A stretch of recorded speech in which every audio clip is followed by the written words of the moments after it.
മാന്യ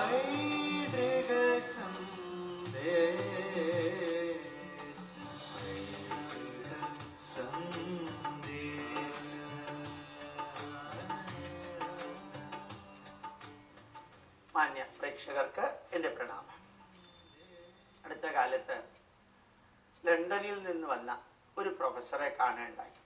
അദ്ദേഹത്തിൻ്റെ പേര് ഡോക്ടർ ജെസപ്പ്, JESSUP, ജെസപ്പ് എന്ന പേര്.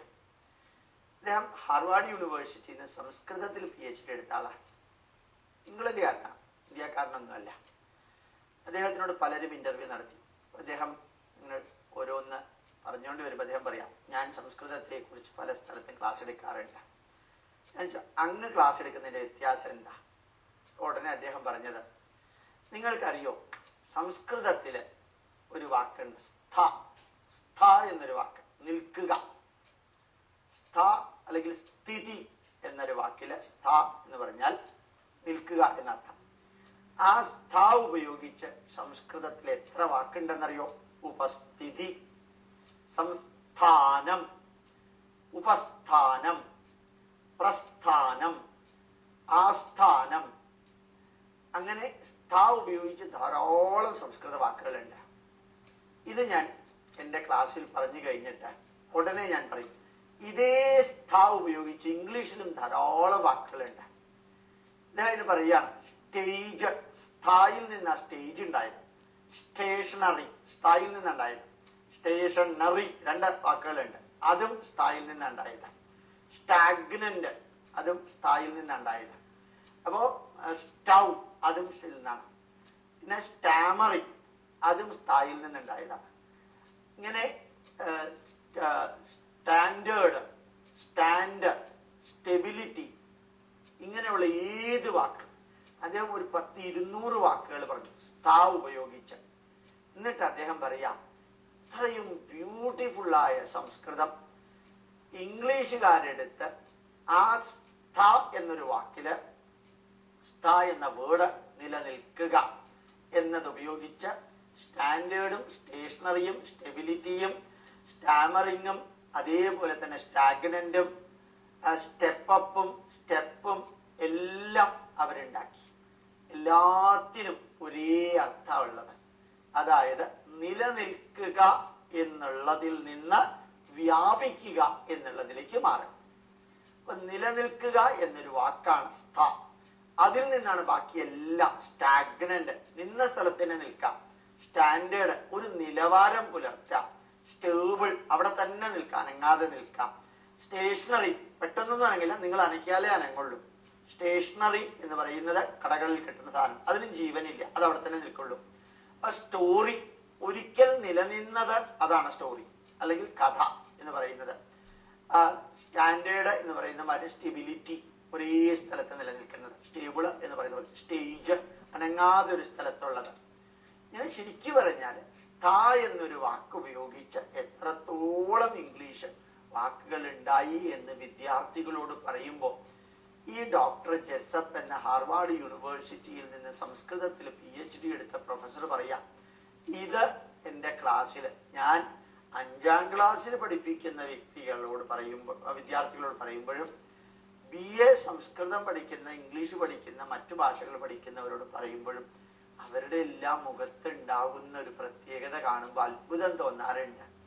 അതുകൊണ്ട് സംസ്കൃതമാണ് എല്ലാ ഭാഷ പഠിക്കുന്നവർ ആദ്യം പഠിക്കേണ്ടത്. അത് പഠിച്ചാൽ നാക്ക് വളരെ ഭംഗിയായിട്ട് വഴങ്ങും, ഏത് ഭാഷയും സംസാരിക്കാൻ സാധിക്കും എന്ന് അദ്ദേഹം പറയുന്നു. എന്നിട്ട് അദ്ദേഹം പറയുന്നു, ഈ താടിയെല്ലിന് 5 തരത്തിലുള്ള മൂവ്മെന്റാണ് ഉള്ളത്.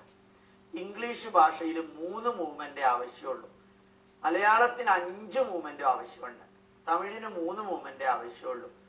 സംസ്കൃതത്തിന് 5 മൂവ്മെന്റും ആവശ്യമുണ്ട്. താടി ഉപയോഗിച്ച് നമ്മൾ മുകളിലേക്കും ചുവട്ടിലേക്കും, ലിപ്സ് ഉപയോഗിച്ച് മൂവ് ചെയ്യുന്ന 5 തരത്തിലുള്ള മൂവ്മെന്റും ഉള്ള, പൂർണ്ണമായിട്ടും ഉപയോഗിക്കുന്ന ഒരേ ഒരു ഭാഷയാണ് സംസ്കൃതം. ആ 5 മൂവ്മെന്റും കിട്ടിയാൽ ജർമ്മൻ ഭാഷയും ഹീബ്രു ഭാഷയും ലാറ്റിൻ ഭാഷയും ഇംഗ്ലീഷ് ഭാഷയും മറ്റേത് ഭാഷയും പഠിക്കാൻ ഒരു വിഷമവും ഇല്ല എന്ന് അദ്ദേഹത്തിന്റെ 10 വർഷത്തെ റിസർച്ച് തെളിയിച്ചിട്ടുണ്ട്. അത്രയും അതേപോലെ തന്നെ അദ്ദേഹം പറയുന്നു, സംസ്കൃതം പഠിച്ചു കഴിഞ്ഞ് കുറേ ശ്ലോകങ്ങൾ പഠിച്ചു കഴിഞ്ഞാൽ പിന്നെ കുട്ടികളിൽ ഓട്ടോമാറ്റിക്കലി ഒരു മെച്യൂരിറ്റി ഉണ്ടാവും. ഇതെന്താന്നുള്ളതിന് അദ്ദേഹത്തിന് മനസ്സിലാവുന്നില്ല. സംസ്കൃതം 10 വർഷം സുഭാഷിതങ്ങളും അതേപോലെയുള്ള ഓരോ വരികളും ചൊല്ലിക്കഴിയുമ്പോൾ 10 വർഷത്തിനുള്ളിൽ ഈ കുട്ടികളിൽ ഒരു വലിയ സ്റ്റെബിലിറ്റി ഉണ്ടാവുന്നു.